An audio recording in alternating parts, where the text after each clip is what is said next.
Bonsoir et bienvenue sous le ciel profond. Aujourd'hui, je vous propose une plongée en profondeur dans le processus image calibration de PixInsight. On va voir ensemble tous les paramètres, mais pas que. Je vais aussi vous expliquer ce qui se passe en coulisses, les algorithmes utilisés et pourquoi certains choix sont faits par défaut.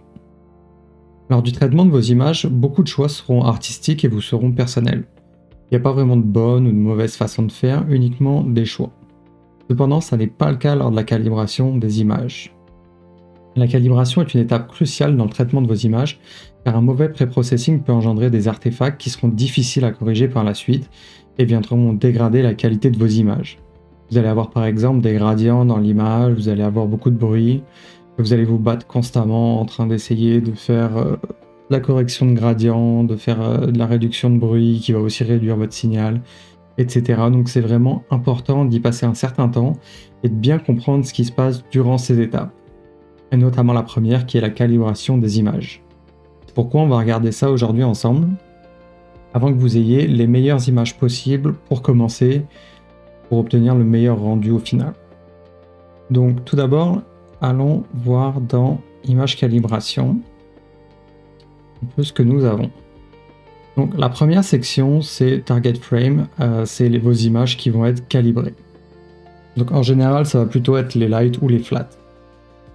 Si vous êtes avec une caméra couleur dite OSC ou One Shot Color, il est crucial de cocher l'option Enable CFA.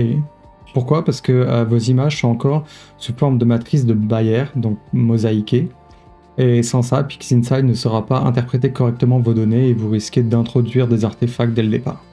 Donc si vous êtes en monochrome, vous décochez, si vous êtes en couleur, vous cochez. Et je crois que PixInsight détecte automatiquement vos images, donc normalement vous n'avez pas trop à vous en soucier, mais vérifiez quand même. Ensuite on passe dans la partie Output, donc là il n'y a pas grand chose à dire, vous sélectionnez le dossier de sortie de vos images. Préfixe et postfixe, ça peut être pratique pour garder vos fichiers organisés, surtout si vous calibrez plusieurs types d'images dans le même dossier. Sample format, je vous conseille de rester sur du 32 bits en virgule flottante. Pourquoi? Parce que ça vous donne la dynamique maximale sans perte d'information.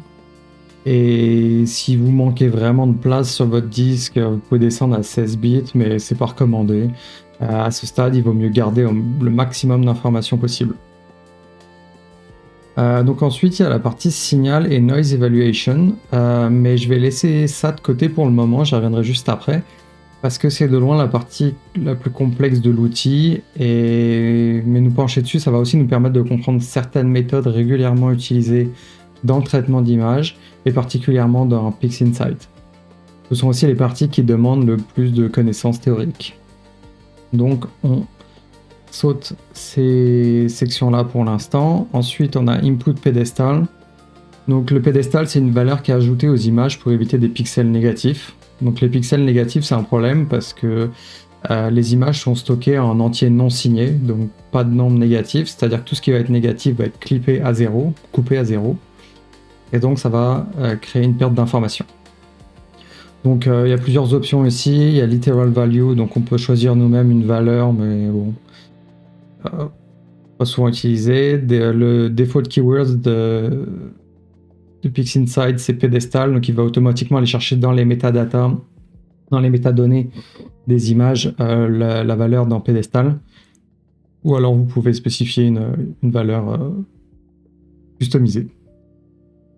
Donc là, vous pouvez rajouter le keyword que vous avez utilisé. Ensuite, on a la partie overscan. Donc ça, certaines caméras disposent d'une zone d'overscan. Des pixels en gros qui sont jamais exposés à la lumière et qui permettent de mesurer le bruit de bias instantané et de corriger un éventuel ce qu'on appelle bias drift, donc une dérive du niveau de bias au cours de la nuit. Donc ça dépend, toutes les caméras n'en ont pas, moi j'en ai jamais utilisé, je fais un master bias une fois ou deux fois par an, ça suffit, donc j'utilise rarement ça, jamais en fait. Ensuite, on a la Cosmetic Correction. Donc ça, en fait, ça sert à supprimer les pixels froids et chauds résiduels. Donc on a le kernel radius ici, qui est c'est le rayon du filtre médian utilisé pour remplacer les pixels fautifs. C'est-à-dire qu'en gros, il va calculer la médiane de vos images à ce pixel-là et avec un certain nombre de voisins.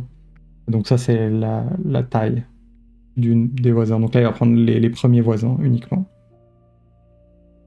Donc ensuite, pour la détection, ici, la partie ici, qui se trouve ici, PixInsight, en fait, ce qu'il va faire, c'est qu'il va appliquer un filtre pass haut sur le master dark, qui sera spécifié ici. Et en fait, il va calculer la valeur médiane et il va comparer chaque pixel. Donc, il va calculer en gros une distribution de vos pixels pour chaque pixel avec toutes vos images. Donc, mettons qu'il va prendre le pixel 0, 0, il va regarder toutes vos images, il va calculer une valeur médiane ainsi qu'une déviation.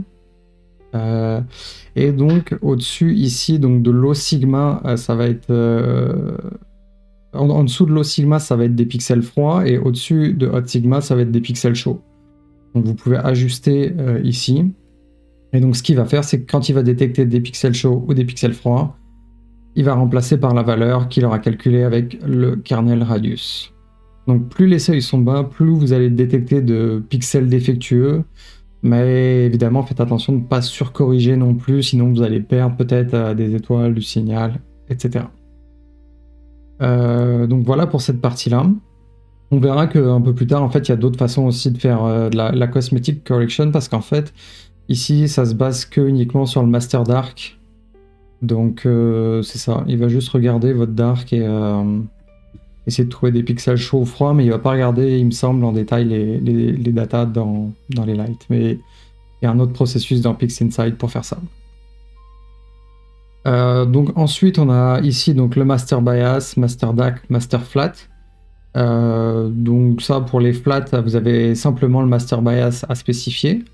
Et pour les lights, alors il faut décocher master bias, cocher master dark, décocher calibrate, décocher optimize, mettre votre master flat ici, décocher calibrate, et le separate, ça va dépendre si vous avez des images couleur ou pas. Donc, mais de toute façon, si vos images sont monochromes, PixInsight va le désactiver automatiquement. Donc voilà, et si vous êtes en image couleur, je vous conseille de le laisser tel quel. Donc je vous invite à aller voir la vidéo que j'ai faite sur la théorie sur les images de calibration. J'ai d'ailleurs corrigé une erreur que j'avais faite en disant que pour calibrer les lights, il fallait cocher master bias, master dark, cocher calibrate, optimize et le master flat. En théorie, ce que je disais est vrai, mais j'ai constaté qu'en pratique, ça n'est pas le cas et que ça ne fonctionne pas. Donc pour calibrer vos lights, je vous conseille de décocher tout ça. Voilà, simplement spécifier votre master dark, master flat. Normalement, ça devrait suffire. Alors une petite subtilité aussi, c'est que certains recommandent de ne pas calibrer les darks à l'avance. Alors pourquoi ? Parce que ça peut créer des pixels négatifs quand vous allez faire, en gros, quand vous allez essayer de calculer votre master dark, si vous faites la soustraction déjà du master bias, étant donné que pour les caméras astro refroidies, les deux images sont quand même relativement proches. Il y a assez peu dans les caméras modernes de dark current. Et donc, votre dark va être assez proche de votre bias, avec potentiellement un peu de fluctuation liée au bruit aléatoire. Et donc, du coup, quand vous allez supprimer le master bias du master dark, c'est possible que vous ayez des valeurs qui soient négatives. Et donc, quand vous allez sauvegarder votre master dark avec des valeurs négatives, comme on l'a vu, les images sont sauvegardées en 32 bits non signés, vous allez clipper ces valeurs à 0. Et donc, vous allez perdre du signal. Donc c'est pour ça qu'en gros c'est mieux de laisser ça comme ça. Donc ici votre master dark contient déjà le master bias, enfin le bruit de readout entre guillemets qui est dans le master bias. Et donc comme ça ensuite vous laissez PixInsight gérer tout ça. Vous en occupez pas. Donc voilà. Donc maintenant on va revenir sur la partie un peu plus complexe et le signal evaluation. Donc, quand vous allez calibrer vos images, PixInsight va essayer de mesurer le signal que vous avez dedans et le bruit que vous avez dedans.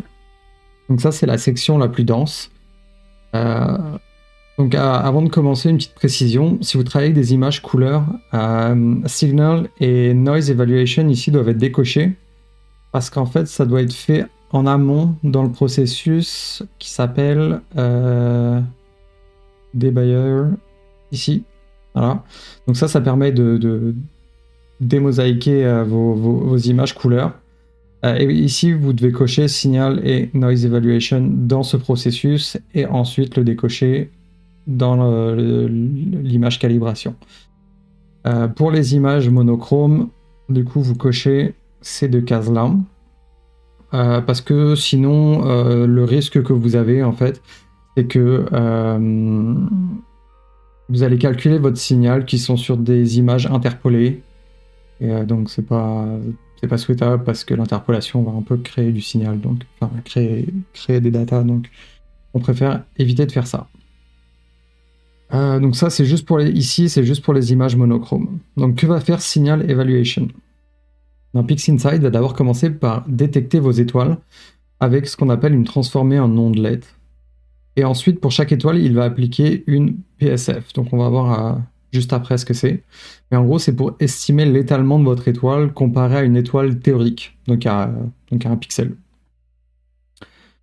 Donc, PixInsight ne se contente pas de lire les pixels bruts pour détecter les étoiles, il applique ce qu'on appelle une transformée en ondelet multi-échelle, ou wavelet transform en général, ou aussi transformée à trou. On voit un peu tous les noms, ou à trou wavelet. Donc le principe est relativement simple, c'est qu'en fait une image va être décomposée en plusieurs couches de détails, chacune correspondant à une échelle spatiale différente. Donc les petites échelles, les premières couches, ça va être des détails très fins, typiquement des petites étoiles, des pixels isolés. Et les grandes échelles correspondent aux structures plus larges, les grosses étoiles, les halos, voire des objets diffus ou des nébuleuses. Grâce à cette décomposition, PixInsight va pouvoir séparer le signal du bruit. Le bruit, donc en fait, ça va surtout être dans les premières couches, donc des détails très fins, alors que les vraies étoiles apparaissent sur plusieurs échelles cohérentes. Donc on va avoir, au début, dans les échelles fines, on va avoir un petit pixel, puis dans l'échelle juste au-dessus, au même endroit, on va avoir un peu plus de pixels, etc., etc. En fonction qu'on monte dans les échelles, donc on pourra détecter que c'est une étoile et que c'est pas juste un bruit qui apparaît à un pixel une fois, puis qui n'apparaît plus ensuite. Ça permet aussi de distinguer donc les vraies étoiles des artefacts comme des pixels chauds, des rayons cosmiques. Donc c'est là qu'interviennent certains paramètres. Donc tout d'abord Detection Scale, ici, donc ça définit combien de couches de ondelettes vont être utilisées pour identifier les structures. Donc si on met peu de couches, on va avoir donc seulement toutes les petites variations, les petits détails. Donc il y aura seulement les petites étoiles qui vont être détectées.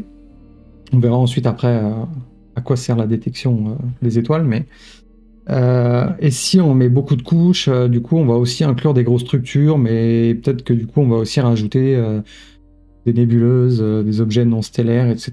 Et donc ça va fausser aussi la mesure. Donc voilà. Si on est trop bas, on va juste détecter du bruit. Si on est trop haut, on va détecter des objets trop gros. Donc voilà, en général, je pense que 5, c'est une bonne valeur pour commencer et à voir en fonction des résultats. Mais... Donc ici, le Saturation Threshold, en fait, ça va rejeter toutes les étoiles qui ont un pixel ou plus au-dessus de ce seuil. Donc les intensités sont normalisées entre 0 et 1. Donc ça peut être une valeur absolue ou relative au pixel le plus intense de l'image, si on coche la case ici. Mais on va pas trop s'attarder là-dessus, d'autant que si le threshold est à 1 ici, normalement il n'y a aucune étoile qui devrait être rejetée, vu que même si les étoiles clippent, leur signal sera à 1, donc égal, mais pas supérieur au seuil, ici. Donc PixInsight recommande de ne pas toucher à ce paramètre dans des conditions normales, donc a priori, je ne sais pas trop dans quelle situation pour en avoir besoin. Mais... Ensuite, on a le Noise Scale. Donc ça, c'est pareil, c'est le nombre de couches qu'on va utiliser pour la wavelet transform pour faire de la réduction de bruit afin d'éviter de prendre en compte des pixels chauds, des rayons cosmiques, etc. Ensuite, on a la minimum structure size. Donc ça, c'est la taille minimum en pixels carrés d'un objet pour être considéré comme une structure. Donc en automatique, ça va utiliser un modèle statistique pour calculer cette valeur. 1, ça va désactiver cette option car aucune structure peut être plus petite qu'un pixel. Et une valeur plus grande que 1, ça va rejeter toutes les structures plus petites que cette valeur pour l'évaluation du signal. Ensuite, on a Hot Pixel Removal. Donc ça, c'est la taille du filtre médian qui va être appliqué avant la détection des structures pour retirer les pixels chauds. Donc ça, les filtres médians sont efficaces pour ça. Donc en gros, ce que ça va faire, c'est que ça va aller regarder combien de voisins choisir pour calculer la médiane. Et ça va enlever au maximum tous les pixels chauds avant de faire de la détection des étoiles, pour éviter de prendre les pixels chauds pour des étoiles. Ensuite, ici, on a le Noise Reduction. Donc ça, c'est que ça va appliquer un filtre gaussien à l'image, donc avec la taille spécifiée ici, afin de réduire le bruit dans l'image et à faciliter la détection d'étoiles. Donc ça, c'est à utiliser que sur des images avec vraiment peu de signal et beaucoup de bruit. On va éviter au moment de la calibration des images de commencer à trop faire de réduction de bruit parce qu'on va perdre du signal et l'idée c'est quand même d'essayer de garder un maximum de signal et de données brutes avant de pouvoir les traiter. Ensuite, on a le PSIF type, donc c'est pour Point Spread Function. Donc ça, c'est un algorithme qui est utilisé pour de la photométrie, donc je vais en parler rapidement après. Ou alors je vais peut-être en parler maintenant. Enfin, je vais en parler maintenant. En fait, une fois qu'on a détecté les étoiles, ici, donc on a fait notre réduction de bruit, on a décomposé notre image en ondelettes, on a pris les couches les plus fines, les 5 couches les plus avec les détails les plus fins, pour identifier donc les étoiles. Donc une fois qu'on a ces étoiles identifiées, PixInsight, ce qu'il va faire, c'est qu'il va ajuster donc une PSF, Point Spread Function, sur chacune des étoiles détectées. Donc la PSF, c'est un modèle mathématique qui représente comment une étoile ponctuelle apparaît réellement sur l'image. Donc on sait qu'il y a des déformations, qu'il y a du flou à cause de l'optique, des turbulences atmosphériques, du capteur, etc. Donc maintenant on peut aller voir un exemple concret de qu'est-ce que c'est que, à quoi ça sert la PSF, comment ça fonctionne. Donc pour ça, on va ouvrir PixelMass et on va créer donc rapidement quelques symboles. Ici. Ah. Ok. Et ici, alors on va créer une nouvelle image. Un grayscale pour l'instant. Et pour ça, on va se créer une image.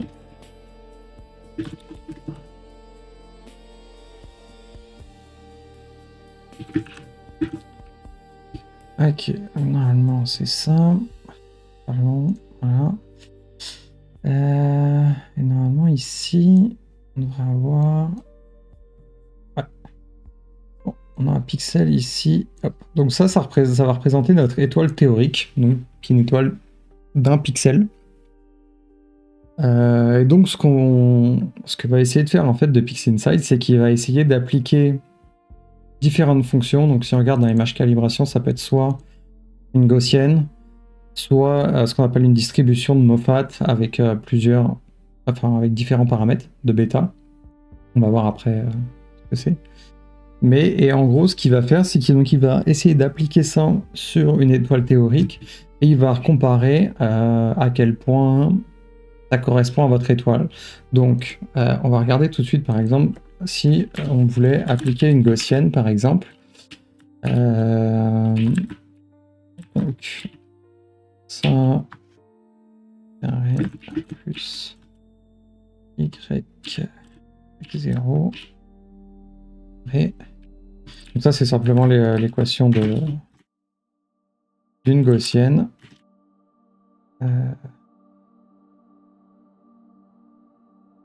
Plus que j'aille bien ici, par exemple.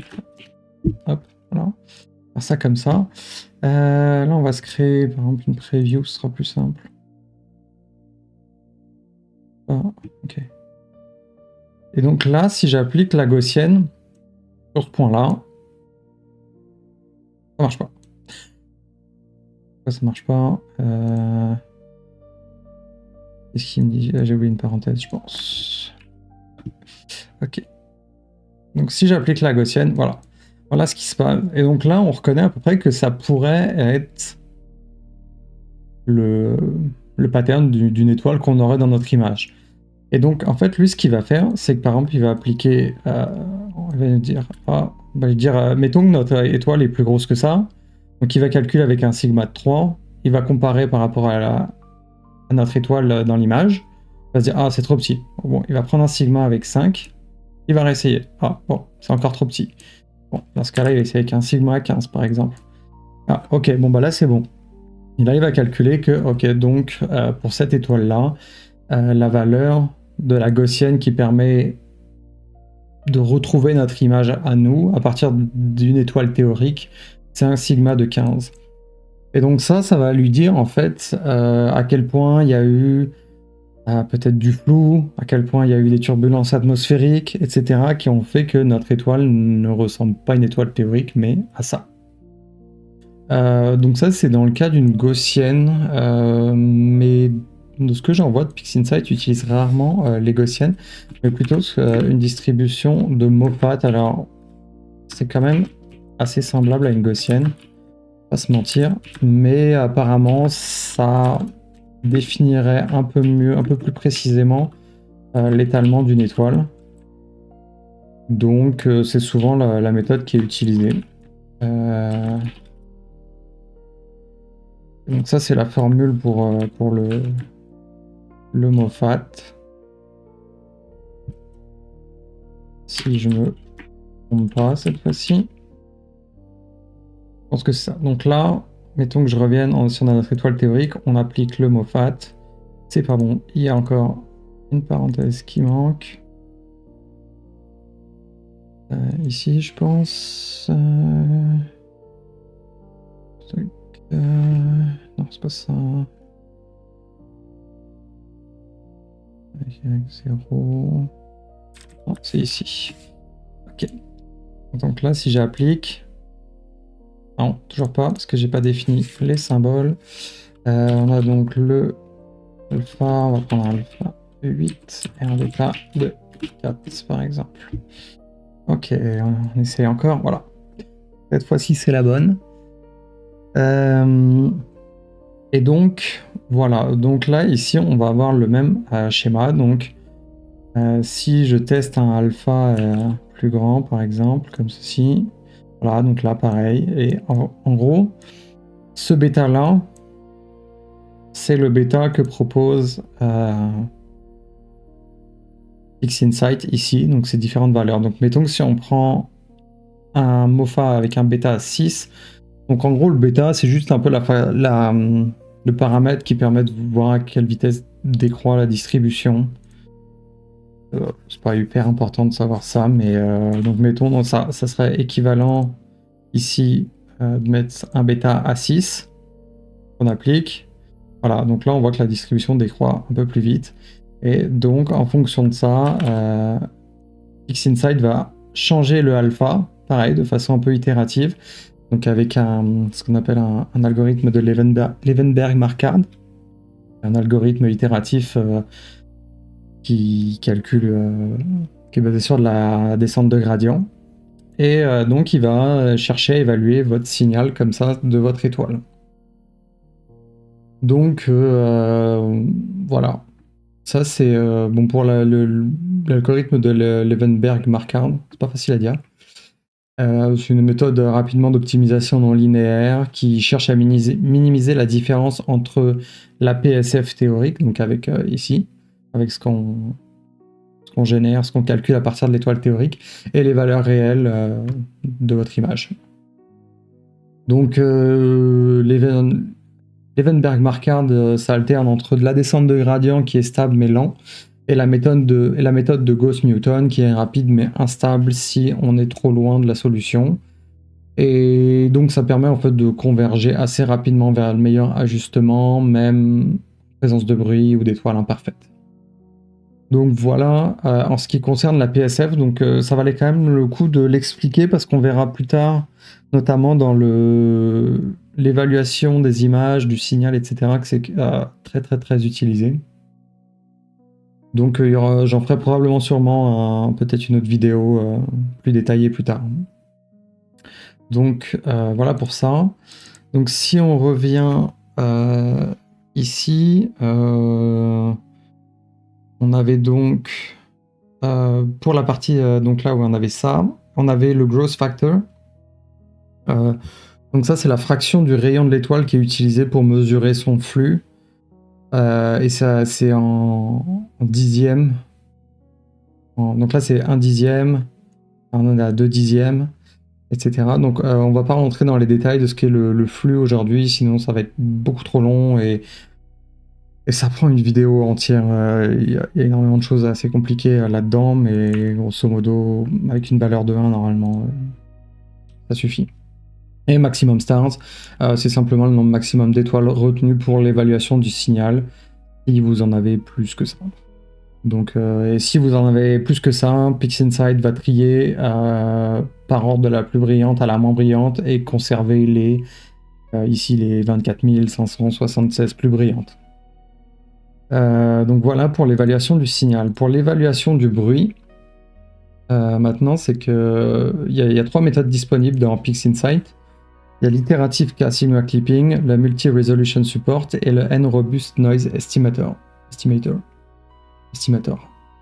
l'accent. Donc celle qui est recommandée par défaut, c'est Multi-Resolution Support, c'est celle qui est la plus robuste, on va dire.